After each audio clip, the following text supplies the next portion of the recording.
12 seconds. We'll just talk about the message and then we'll come to the benefits afterwards. Sorry? Talk about the message and then come to the benefits later. Right. Thank you.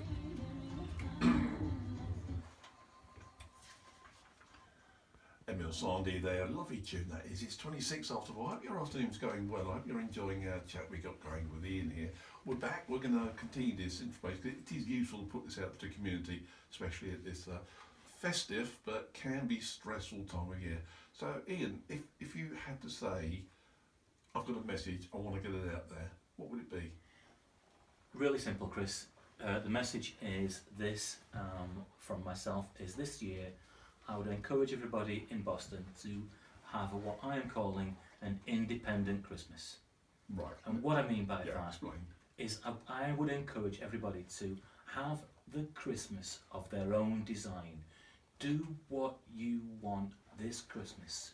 It doesn't matter if you want to stay in your pajamas all day. It doesn't matter if you want to eat beans on toast.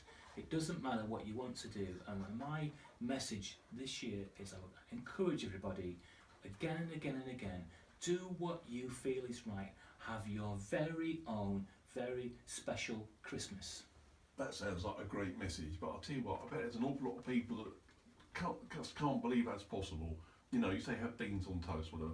Nah, the adverts are telling you out there, you've got to have turkey, you've got to have this, you've got to have that, you've got to have all the trimmings, you've got to have all the neighbours in, you've got to do this, that and the other, all the posh drinks that you would never drink at any other time of year. Not necessary, is it? You are absolutely so right, and I think, you know, we can sum all of this up in one word, Chris, really, which is expectations.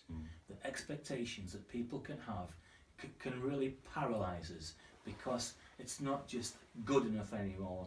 It has to be super good enough, and then it has to be super ultra good enough, and it just piles on us and piles on us, and before you know it, we're breaking under the strain of what we think is the right Christmas to do. And I really want to stress this, is have your own Christmas this year. Do what you think's right.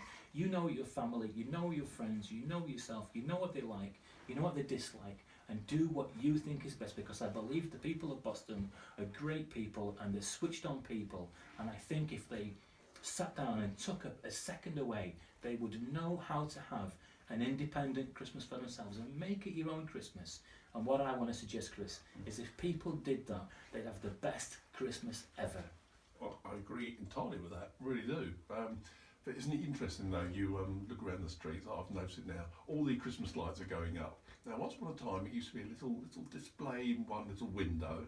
Yes. And it's a couple of windows. Yeah. And now we're getting to the phase of, you know, the whole house has got to be illuminated on the outside, and each year a war starts up.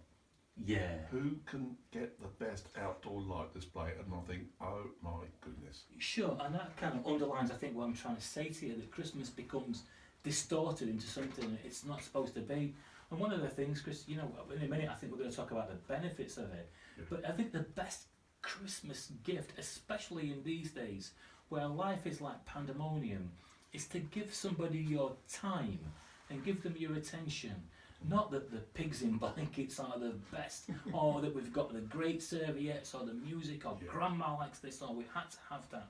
Give somebody your time, because I can tell you from my own professional experience, that's one thing that is gladly missing from so many people's lives, and people are starved of attention and people listening to them. So the best Christmas, any Christmas present anybody could give anybody this year is their time, their love, and their attention. Absolutely, well said. And you know, talking about presents and things, one of the biggest loss we have in my family Go on. is got to be what, I don't know if anybody else does this, we call it tree presents.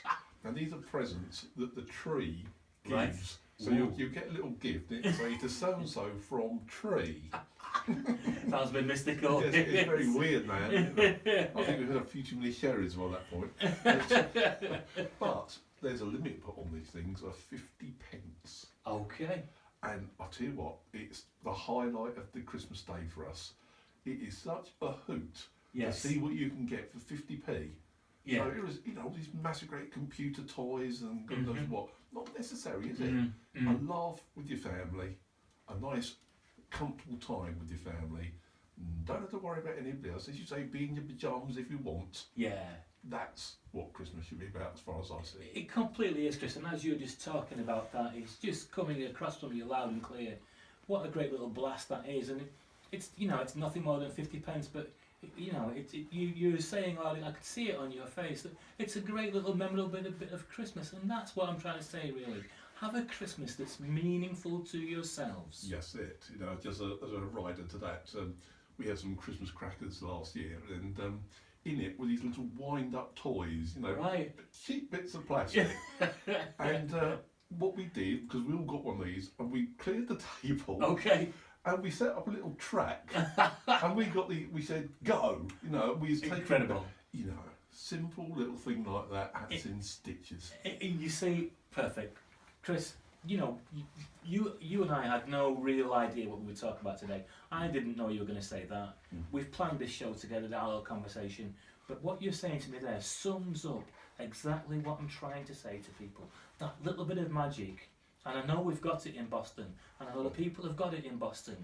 And it's not about getting everything from the supermarkets. It's not about making everything perfect. It's about those special, sentimental little moments that people carry in their hearts for a very long time. Very well said, sir. Very Thank well you. said. Should we have a look at the benefits a wee bit later on? Should we? Let's do it. Tell you what, we'll look at some traffic, and then we'll play a tune, and then we'll be straight back with you. Okay? Fantastic. Okay, let's take a look at what's going on in and around town right now, shall we?